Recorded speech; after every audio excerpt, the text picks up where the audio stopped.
ప్రధానమంత్రి జన ఔషధ ఆరోగ్య రక్ష ప్రోగ్రాంలో భాగంగా ఆయుష్మాన్ భారత్ పథకం కింద శ్రీకాకుళం జిల్లాలో 70 ఏళ్లు దాటిన వృద్ధులకు 6,69,800 మందికి ఆరోగ్య కార్డులు మంజూరు కాగా ఇందులో ఇంతవరకు 3.38 లక్షల మందికి సచివాలయం సిబ్బంది మరియు ఆశా వర్కర్లతో పంపిణీ చేశామని శ్రీకాకుళం జిల్లా Aarogyasri coordinator doctor P Prakasarao మీడియాకు చెప్పారు.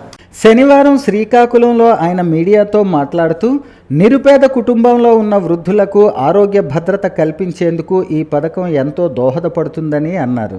జాతీయ రహదారి ప్రమాదంలో గాయపడిన వారికి ఈ పథకం వర్తిస్తుందని అన్నారు.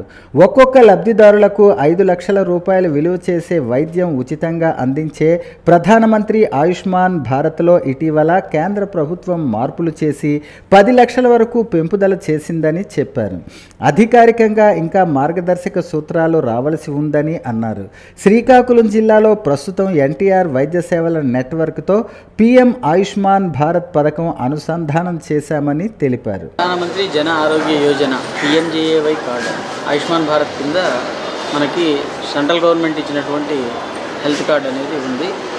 ఇది 5 lakhs వరకు మనకి కవరేజ్ చేస్తూ ఉంది. ఇది అప్ టు 10 lakhs పెంచినారు. సో రీసెంట్గా అది ఇటువంటి మార్పులు రావడం అనేది అభినందనీయం. మనకేంటంటే మన స్టేట్లో ఆల్రెడీ మనకి ఎన్టీఆర్ వైద్య సేవ కార్డు ఉంది. సో దీంతో జరిగేటువంటి కాకుండా మనం స్టేట్ దాటి వెళ్ళినప్పుడు వేరే స్టేట్లలో మనం వాడుకోవడానికి పిఎంజేఏ కార్డు అనేది లబ్ధిదారులు పొందవచ్చు. అర్హులైన లబ్ధిదారులందరూ దీన్ని తీసుకోవచ్చు. ప్రస్తుతం గవర్నమెంట్ ఇంకొక ముఖ్యమైనటువంటి ప్రకటన చేసి అందరికి చాలామంది వృద్ధులకు మేలు చేసింది. 70 ఏళ్ళు పైబడిన ప్రతి ఒక్క పౌరుడు కూడా, భారతీయ పౌరుడు కూడా ప్రధానమంత్రి జన ఆరోగ్య యోజన కార్డులని పొందవచ్చు. దాని ద్వారా ట్రీట్మెంట్ని పొందవచ్చు.